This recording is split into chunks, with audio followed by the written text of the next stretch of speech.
So far we've talked about complete dominance problems whereby you have an allele that is completely dominant over the recessive allele. So if the dominant allele is present, it masks the recessive allele. We also talked about test cross, and in a test cross, you don't know if the dominant phenotype is homozygous dominant or heterozygous, so you cross it with a homozygous recessive individual to see what the offspring look like and determine whether or not it's purebred or not. Incomplete dominance, or sometimes called intermediate inheritance, is the third type of cross that we're going to talk about.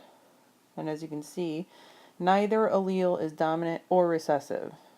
So the heterozygous are going to have an intermediate or a blending between the two alleles.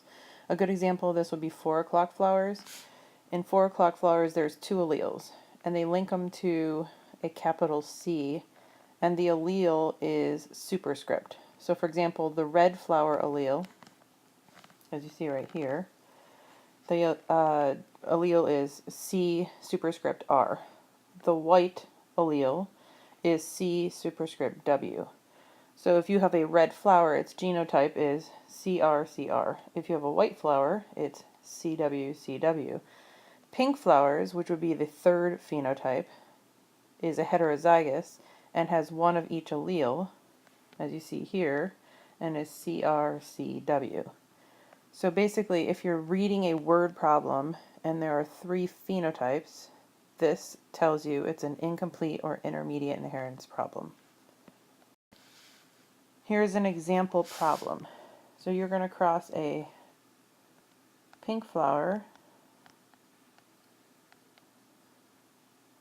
with a white flower. And just like we normally would, you would do the alleles. So you'd say CR is red, CW is white, and then you would tell me the genotypes of the parents. So the parent is CRCW, which is the pink flower, times the white flower, which is CWCW. And you set up your Punnett square just like you normally would. It's going to be a little bit bigger. So I'm going to put parent 1 here. CR goes here. CW goes here. I'm going to put parent 2 here. CW, CW. That's my white flower.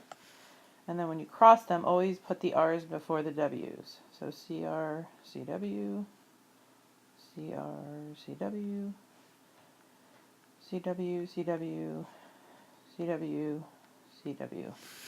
So you would then do, like you normally have to, the phenotypic and genotypic ratios, or answer the question of the word problem. In my case, I don't have a word problem, so I'm just going to do the phenotypic and genotypic ratio. So the genotypic ratio, 50% are CRCW, and the other 50% are CWCW. So phenotypics, 50% are pink, which is the CRCWs,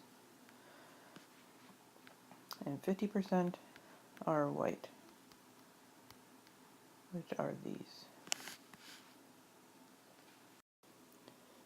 A fourth type of problem that you're going to learn about are called codominant problems. So in this particular case, both alleles are equally dominant, so if both are present, they're both expressed. Usually you'll see this in a spotted pattern. The alleles are usually linked to a letter just like in the incomplete dominance, and are superscript just like in incomplete dominance. If the word problem indicates that an offspring has both phenotypes expressed, it's a codominant problem.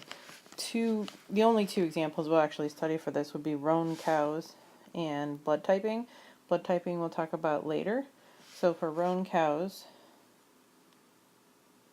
the alleles are just like in complete dominance. This just happens to be by chance.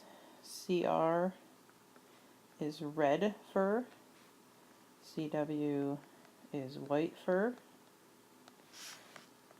So CRCR would be red cow, CWCW be a white cow,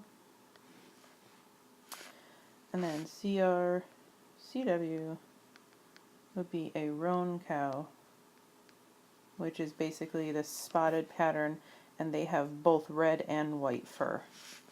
So if I give you a word problem, I said cross a roan cow with a white cow, you would do CRCW times CWCW. Set up your problem.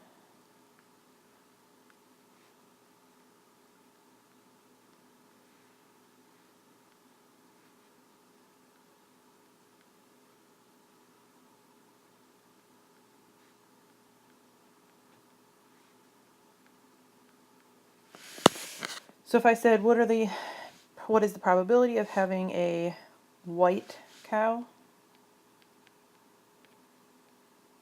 And that would be 50%. What is the probability of having a red cow? 0%, because there is no red genotype. What is the probability of having a roan or a spotted white and red cow? And that would be 50%.